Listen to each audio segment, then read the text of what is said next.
The doors of the grand ballroom did not open with noise, they opened with silence, as if the world itself made way for him. And Emily barely realized she was moving until the marble beneath her feet changed to darker stone, colder, deeper, the kind that seemed to remember every step ever taken upon it. The guards walked beside her, but did not touch her, not anymore, not after what had just happened. And that was somehow more unsettling, because distance meant importance here, and importance meant danger. She glanced once behind her, the ballroom already far away, the golden lights fading into something dimmer, more ancient, and ahead, the corridor stretched endlessly, lined with towering columns and flickering blue flames that gave no warmth, only light. And at the center of it all, walking just ahead of her, was Lucien Voss, not looking back, not needing to, as if he already knew she would follow, as if she had no other choice. Emily's hands tightened at her sides, her uniform still slightly damp from the earlier spill, her heart still racing in uneven beats. She should have been terrified, and she was, but beneath that fear was something else, something quieter, a strange pull she could not explain, like a thread tightening between her and this place, this world that should have rejected her completely. They stopped before a set of doors so tall she had to tilt her head just to see the top, carved with symbols she did not recognize, yet somehow felt familiar. The guards stepped back immediately, lowering their gaze, and Lucien pushed the doors open with a single motion, revealing a chamber vast and dim, the ceiling lost in shadow, the walls lined with ancient markings that seemed to shift when she was not looking directly at them. "Inside," he said, his voice calm, but there was no mistaking it as a command. Emily hesitated for half a second, then stepped forward, crossing a threshold she knew she could never uncross. The doors closed behind her with a heavy finality, and the silence that followed was absolute. No music, no whispers, just the faint echo of her own breathing. She turned slowly, her eyes adjusting to the dim light, and saw Queen Selene already, seated at the far end of the room, her posture composed now, regal once more, as if the fragile woman from moments ago had never existed. But her gaze softened the moment it landed on Emily, and for a second, just a second, Emily felt safe. Lucien moved past her, his steps measured as always, and stopped between her and the queen, not blocking, but positioning, always calculating, always aware. "Speak," he said without turning, and Emily knew he was not speaking to her. Queen Selene inclined her head slightly, her voice quieter now, but no less powerful, as she spoke again in that ancient language. The sound filled the chamber, echoing against stone and memory, and once again, without thinking, without understanding how, Emily answered, the words flowing from her like something remembered rather than learned. And this time, Lucien did react, not outwardly, not dramatically, but his hand tightened slightly at his side, the smallest fracture in perfect control. And when Emily finished speaking, the silence that followed was heavier than before, because now there was no doubt, no question. This was real. Lucien turned slowly, his gaze locking onto hers again, sharper now, more intense, as if he was no longer observing, but deciding. "That language," he said, each word precise, "was erased from human memory over 300 years ago." Emily swallowed, her throat dry. "Then how do I know it?" she asked, and for the first time, Lucien did not answer immediately. His eyes studied her again, deeper this time, searching for something that might explain the impossible. And when he finally spoke, his voice was quieter, almost to himself. "That is exactly what I intend to find out." And in that moment, Emily understood something that made her chest tighten. She was not just a guest, not just a witness. She was a question, and in a world ruled by ancient power, unanswered questions were never left alone. The silence did not break. It deepened, stretching across the chamber like something alive, and Emily became painfully aware of every small detail. The faint flicker of blue flames against the stone walls, the distant echo of something dripping far beyond sight, the way. The air itself seemed to press closer as if listening.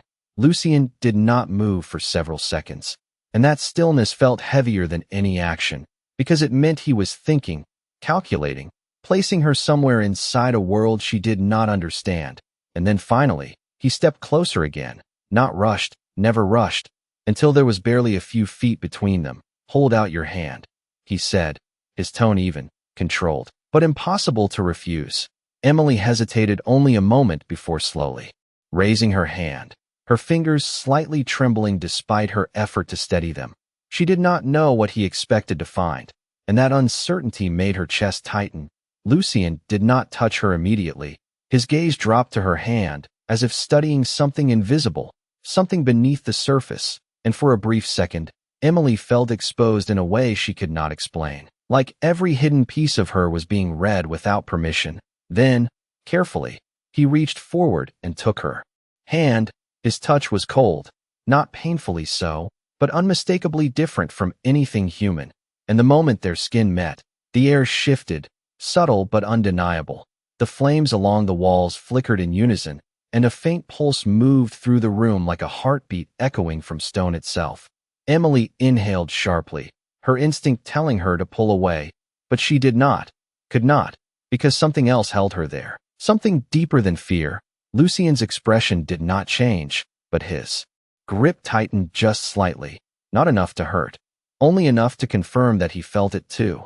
"There it is," he murmured, almost to himself. Queen Selene leaned forward slightly from her seat, her eyes focused now with quiet intensity. "You feel it as well," she said, her voice softer, but filled with certainty. Lucien did not look at her. His gaze remained fixed on Emily. "It should not exist," he replied, and for the first time, there was something beneath his control that Emily could hear. Clearly, not fear, but something close to disbelief. Emily swallowed, her voice barely steady. "What should not exist?" she asked, and Lucien finally released her hand, stepping back just enough to put distance between them again. But the connection lingered, like an invisible thread that refused to break. "A bond that predates even our oldest records," he said slowly, each word deliberate. "A language that was not just spoken, but bound." Emily shook her head, confusion flooding her thoughts. "I do not understand," she said, and the honesty in her voice seemed to settle something in the room, because neither of them doubted it. She truly did not know. Queen Selene rose gracefully, her movements regaining the full weight of her status, and as she approached, the space seemed to shift around her, not forcing, but allowing. She stopped beside Emily and reached out, this time placing her hand gently over the same spot Lucien had just held. And once again, that pulse returned, stronger now, clearer, as if responding to her presence. Emily's breath caught, her heart sinking with something she could not see, something ancient and vast. "She is not lying," Selene said quietly, her eyes meeting Lucien's. "She does not know what she is, but the mark recognizes her." Lucien's jaw tightened slightly, the only visible sign of tension. "Marks do not appear without origin," he said, his voice sharper now, "and origins do not vanish." The implication hung in the air, heavy and undeniable. Emily felt it settle into her chest like a weight she could not shake, because whatever they were talking about, whatever this mark was, it involved her, completely, irreversibly. Lucien turned away for a moment, pacing slowly across the chamber as if giving his thoughts space to form. Then he stopped and looked back at her, his expression composed once more, but his eyes held something new, something darker, more focused. "Until we understand this," he said, his voice returning to that calm authority, "you will remain here." Emily's breath caught. "Here," she repeated, the word sounding smaller than it should. Lucien did not hesitate. "Under my protection," he added, and though the words should have offered comfort, something in the way he said them made her realize the truth beneath them. Protection and containment were not so different in a place like this, and as the silence closed in once more, Emily understood something that made her pulse quicken. She had not just stepped into their world, she had become part of something far older than it. The word remain echoed in Emily's mind long after Lucien had spoken it, not loud, not harsh, but final in a way that left no space for argument. And as the silence settled once more, she became aware of how completely alone she was in a room filled with beings who had lived longer than her entire family line combined. Her fingers curled slightly at her sides, still remembering the cold imprint of his touch, still feeling that strange pulse beneath her skin, as if something inside her had awakened and refused to go back to sleep. You may speak, Queen Selene said gently, her voice breaking the tension not with authority, but with something softer, something almost human, and Emily looked at her, really looked this time, noticing the subtle lines of weariness hidden beneath her elegance, the kind of weariness that did not come from hours or days, but from centuries. I do not belong here, Emily said quietly, the truth slipping out before she could stop it, and for a moment, no one corrected her, no one dismissed her, because in a way, that was exactly the problem. Lucien's gaze sharpened slightly, not in anger, but in focus. That is precisely why you are here, he replied, his voice calm but unyielding. Emily shook her head, confusion tightening in her chest. I do not know anything about your world. I do not even understand what just happened, she said, her words coming faster now, pulled by the weight of everything she could not explain. Then you will learn, Lucien said simply, as if it were the most natural thing in the world to reshape someone's life with a single sentence. Emily opened her mouth to respond, but stopped, because something in his tone made it clear that this was not a discussion. This was a decision already made. Queen Selene stepped closer again, her presence no longer overwhelming, but grounding, and she placed a gentle hand over Emily's, warmer now, steadier.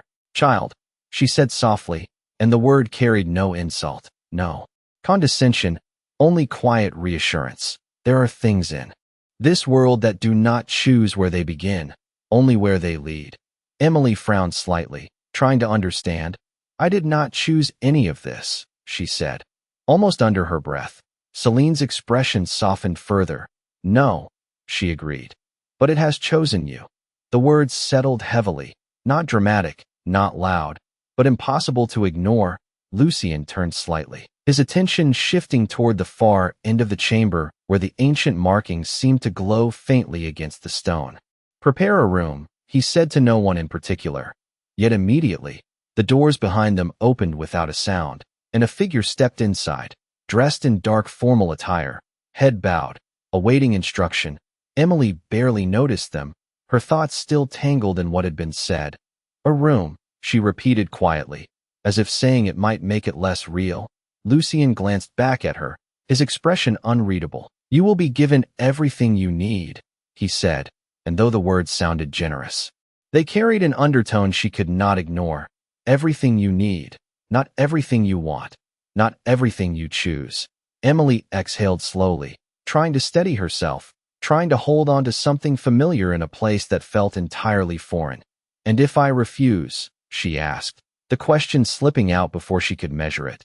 The room stilled again, not sharply, but noticeably, because refusal was not a word often spoken here. Lucien's gaze did not harden, but it did deepen, like looking into something endless. You will not, he said, not as a threat, not as a warning, but as a certainty, and somehow, that was far more unsettling.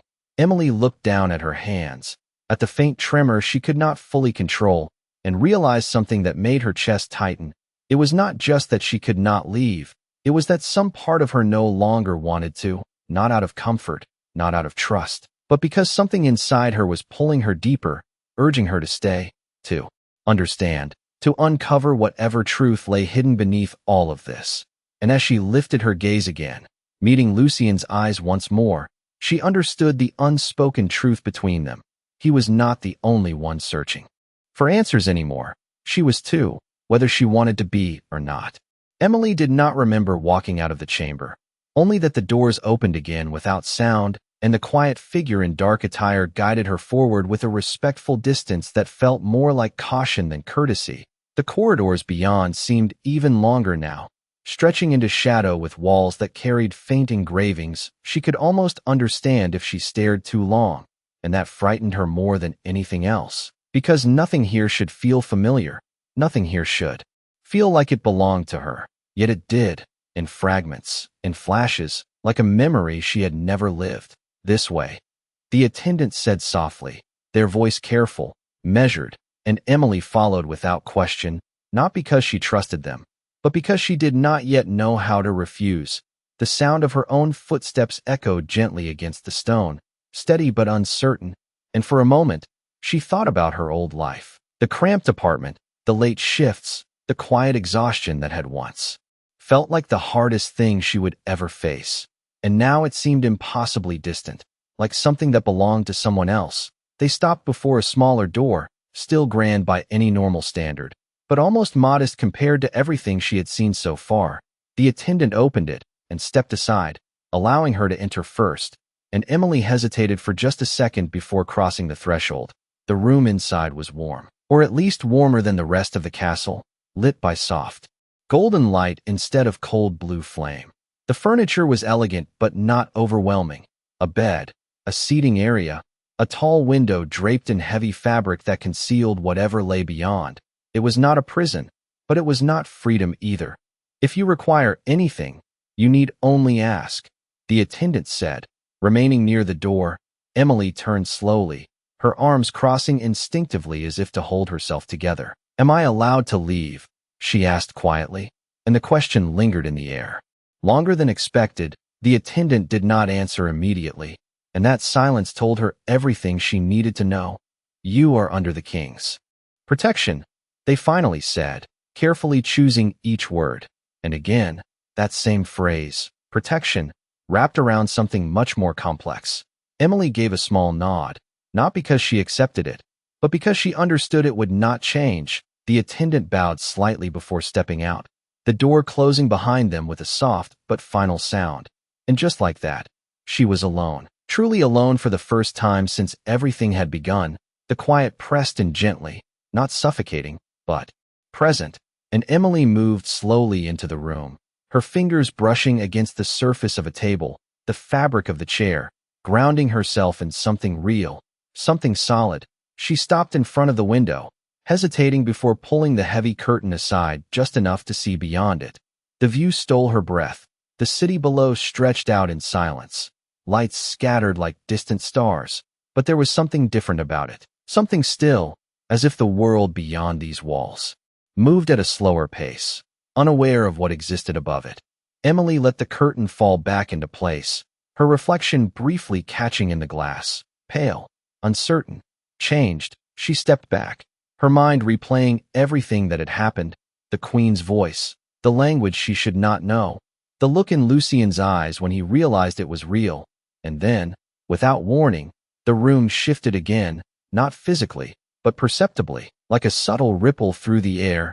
Emily stilled, her breath catching as she felt it, that same pulse, faint at first, then stronger, coming from within her, not around her.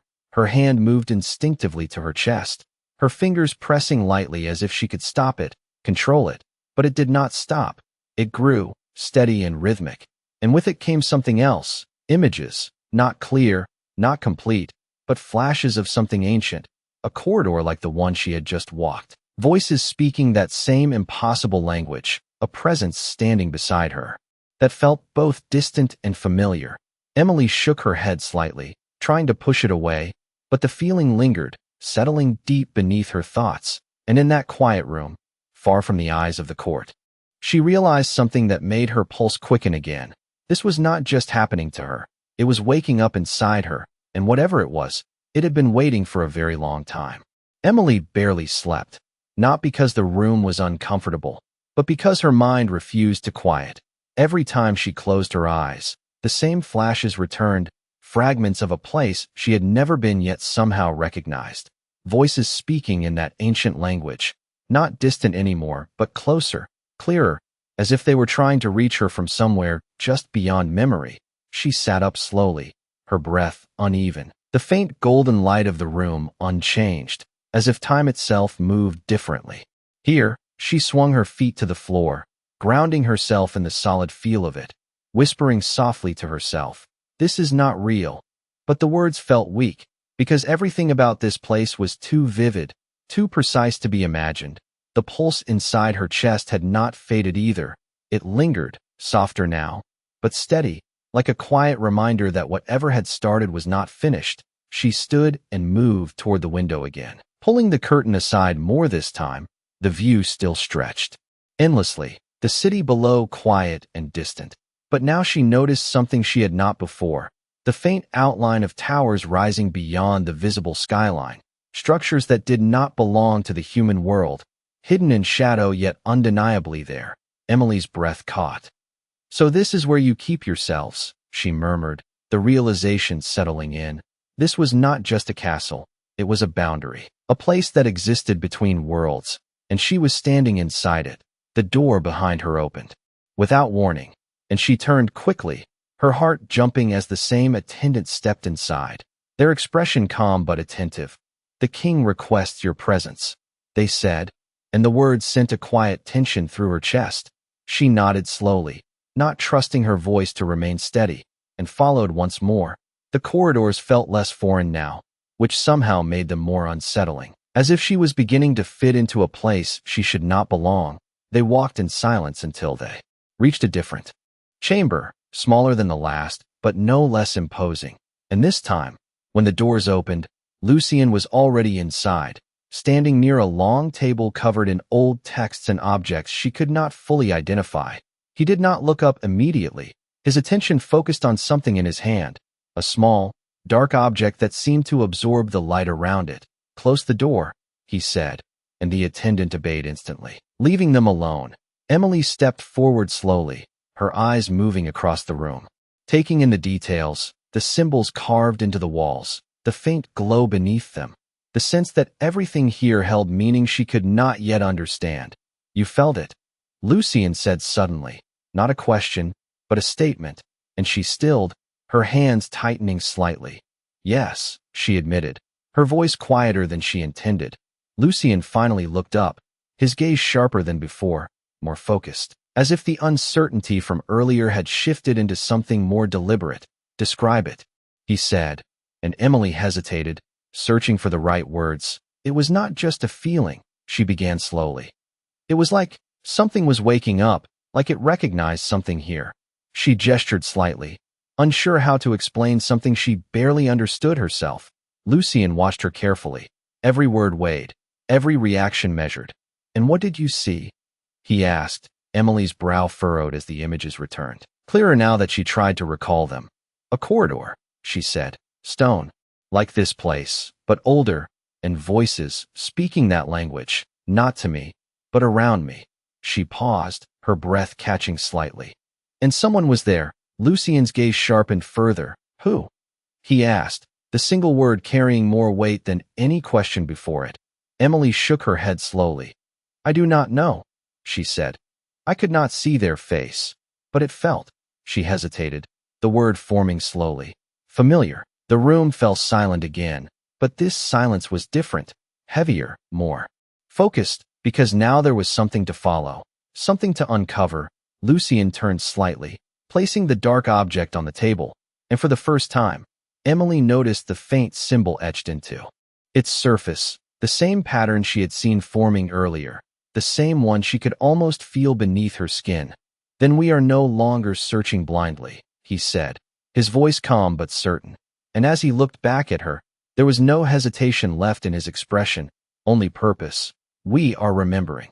Lucien did not move for a long moment after he spoke, and that stillness carried a different kind of weight now, not uncertainty, but recognition, as if something long buried had finally begun to surface. Emily stood across from him, her pulse still uneven, the images in her mind refusing to fade completely, instead lingering like fragments waiting to be pieced together. "Remembering what?"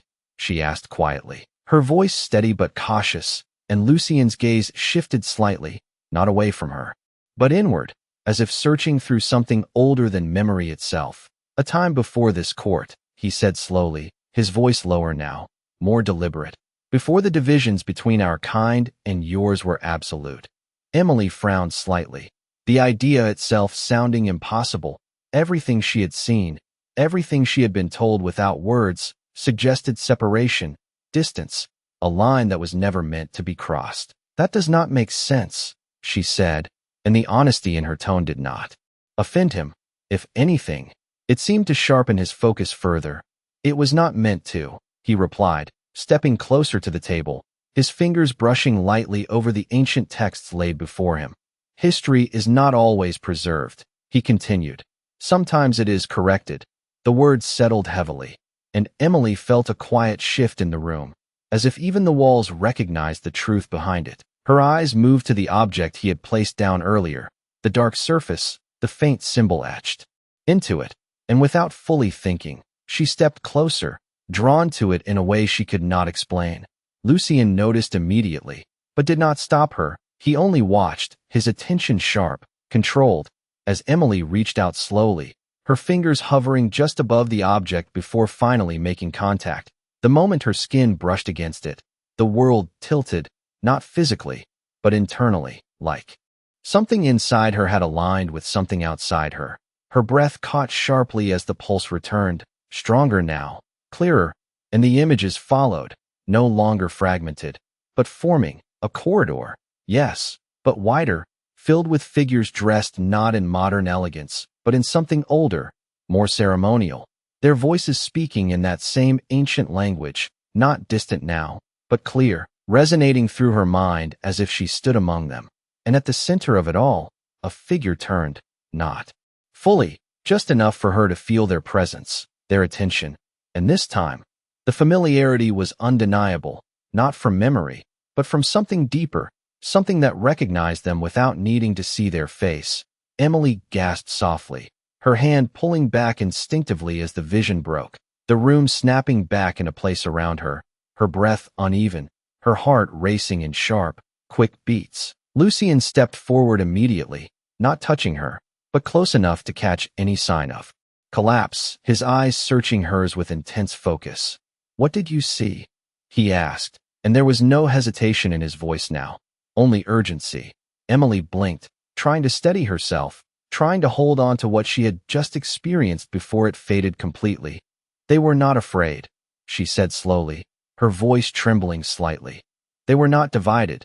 They stood together, speaking that language like it belonged to all of them." She paused, her brow tightening as she reached for the final piece. And there was someone they were all listening to. Lucien's gaze sharpened instantly. "Who?" he asked again. The same question, but heavier now, more immediate. Emily shook her head, frustration flickering across her expression.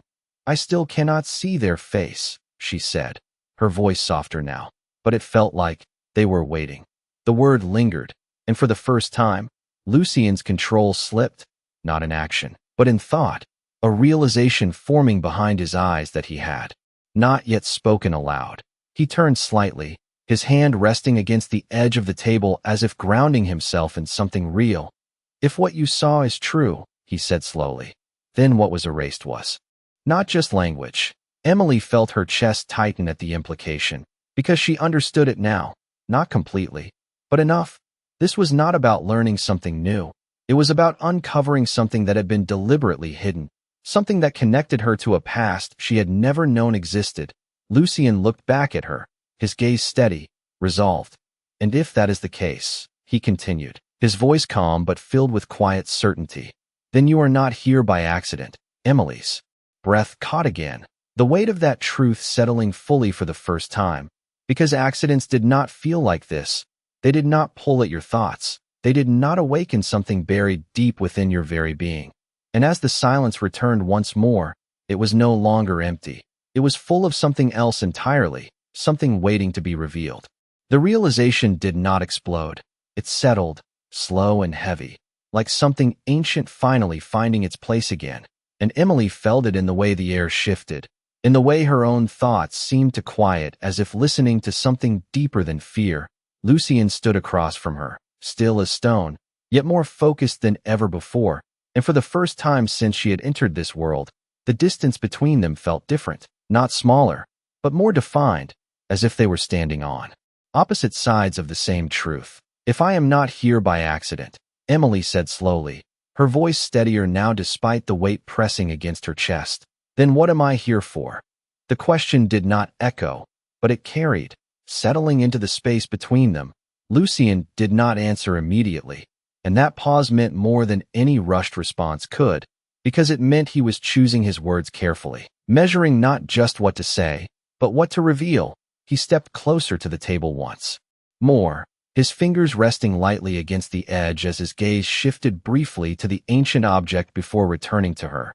"There are forces in this world that do not disappear," he said quietly. "They wait." Emily felt her breath slow, matching the rhythm of his voice, not out of comfort, but because something inside her responded to it, recognized it. Wait for what? She asked, and this time, when Lucien looked at her, there was no hesitation left in his expression, only clarity. For the right moment, he replied, and the words settled into her like something inevitable. Queen Celine's presence returned then, not through sound, but through the quiet opening of the chamber doors. She stepped inside with the same calm grace, her gaze moving between them before settling on Emily. And there was something new in her eyes now, not just curiosity, not just recognition, but certainty. It has begun, Celine said softly, and though her voice was gentle, the meaning behind it was not. Emily turned toward her slightly, her thoughts racing despite the stillness of her body. What has begun? She asked, and Celine's gaze did not waver. The return of something that should have been lost, she said, and the room seemed to hold that sentence, as if even the walls understood its weight. Lucien exhaled slowly, not in frustration, but in acceptance, as if a path had just become visible that he could no longer ignore. Then we do not have time, he said, his tone shifting, more decisive now, more urgent beneath the control. Emily felt that shift immediately, like a current running through the air. Time for what? She asked, but even as she spoke, she already knew the answer would not be simple. Lucien stepped closer to her again, not invading, but undeniable, his presence filling the space without effort, to uncover what was hidden, he said, his voice firm, before it awakens completely. Emily's breath caught, her mind racing ahead of his words, because whatever this was, whatever had been buried and erased and forgotten, it was not just a memory, it was something alive, something moving, something that had chosen her for a reason she still could not understand. She glanced down at her hands, half expecting to see something different, something visible, but there was nothing, only the same skin, the same faint tremor, yet it felt different. Everything felt different now. She lifted her gaze again, meeting Lucien's eyes, and for the first time, she did not look away, because whatever came next, whatever truth waited beyond this moment, she was already part of it, whether she wanted to be or not. Lucien studied her for a second longer, then gave the smallest nod, not approval, not permission, but acknowledgement, and when he spoke again, his voice carried a quiet finality that left no room for doubt. You are the key to something this world tried to forget, he said, and the weight of that truth settled fully, completely, leaving no escape from what it meant. Emily's heart beat once, hard and clear, and in that single moment, she understood the one thing that mattered more than anything else. This was not the beginning of her story. It was the continuation of something far older, and whatever had been waiting all this time, it had finally found her.